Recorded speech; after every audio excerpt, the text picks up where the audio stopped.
Hey everybody, this is Steph here, and today I want to talk about consistency. Consistency to stay with something long enough in order to see the fruits of your labor, right? All the results from all your efforts. And I know we talk about this a lot, just anybody in goals and dreams and projects that talks about things like this. We always talk about consistency and how important it is.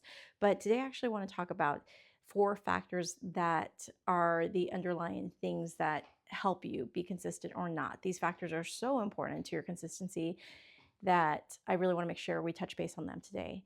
And this is a shorter video. I will do a longer video that's a deep dive in each one of these. But for today, I just really want to share these factors with you because I think they're so important for you to consider when you're thinking about how you can be consistent on your dreams and goals and projects. All right, so let's start with number one. It's pretty obvious. It is financial currency. Like, I think our world treats money like it's way more important than it is. But I do have to say that for anybody who's gone even one day without money, you know how important money is. It is something that is super valuable just because of the fact that we eat and house ourselves and take care of ourselves in lots of ways due to money. So, although I don't want to treat it like it's the most important thing in the world, it is important. And I have seen lots of super talented people that have had to step away from their dreams or goals or projects or, put their stuff to the side because they had to take jobs in order to make money when they ran out of it. So that is important.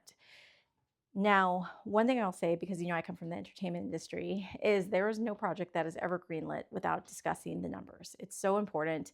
It is important for two reasons. I will say I'll talk about the mind as well as the emotional aspect. So mind-wise, obviously you need to know how much a project's going to cost because then you need to figure out what money do you think is likely to come in from that project, and then is it a good investment? And even though we're talking about entertainment industry stuff, this is the same for your life. Like, you want to think about how low can you get your expenses, what is the amount of money you need coming in to support you and sustain you long enough, and then if you want this goal, dream, or project to take over your full-time job, or you don't want to take on a job because you want to do this full-time, now you need to think about what's the probability that will bring in the amount of money you need in order to cover your expenses. And then also, how soon is it going to take? Is this a 1 month climb, or is this something that will take 2 to 3 years?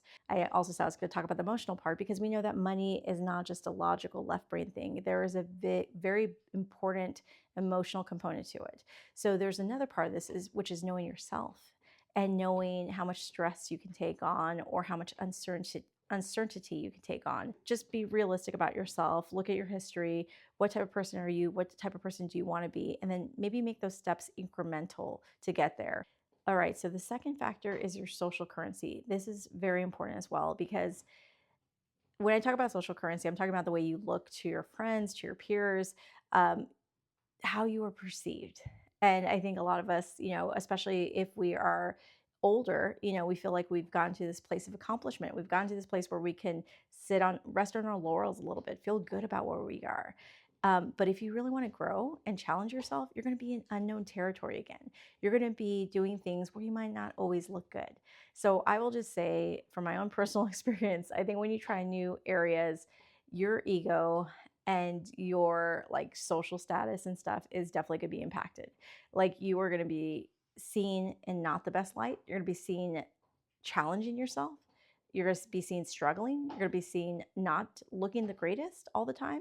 And that's just part of the growth curve. If you are putting it out there, if you are shipping the work, as Seth Godin says, if you're shipping it, there will be judgment. And I think it's important to know that.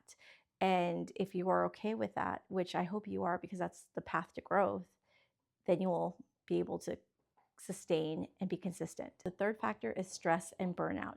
You need to know yourself and what you can sustain and what is too much for you. And this comes from just years of experience. As you're trying, it's a little bit of trial and error. So you might take something on and feel great, then you take one more thing and that's when it crumbles. But then don't see it as loss, just learn from that experience. And the next time you take it on, just know, okay, wait, I remember this was my limit. I can't take anything more on. I will also warn you to not go by the stress or burnout limit of other people because emotional contagion is a real thing. We influence each other.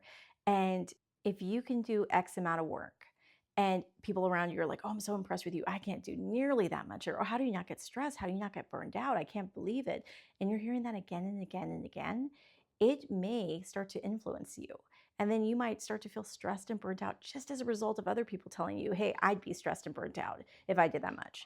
So really be cautious about taking on other people's perceptions and make sure you're checking in with yourself. Do you truly feel stressed and burnt out, or do you feel like you should feel stressed and burnt out at this point? I think that's an important question to ask yourself.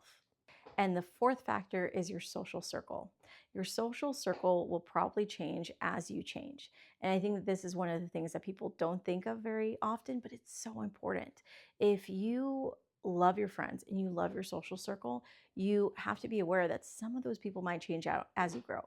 I think it's important to look for people that are on a similar journey and to surround yourself with them.